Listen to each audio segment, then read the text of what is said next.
institutions may make other decisions, but that's the decision that we've made. Okay. Another question is, have you done a physical inventory to find more disks?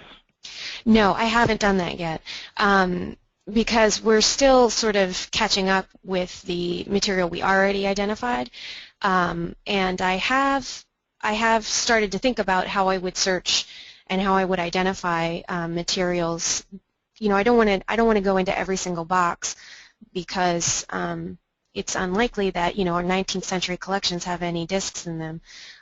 So I need to find ways to search our records to identify materials created after the 80s.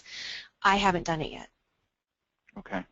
And then last question for this break is, in your experience, what kinds of materials have you decided not to accession due to feasibility? Do you have any rules of thumb for certain types of media, software, things that prove to be problematic?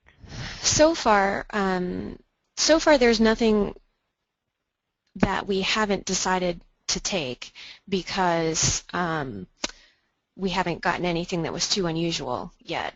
There are things, which I'll talk about in a little bit, that we had acquired in the past that at this point I don't know that I would say I definitely couldn't take them, but there would be a longer discussion, and that's because they're on disks that we can't read, that we don't have any hardware to be able to read. We have taken in at least one collection that has a bunch of files in a software format that we don't actually have.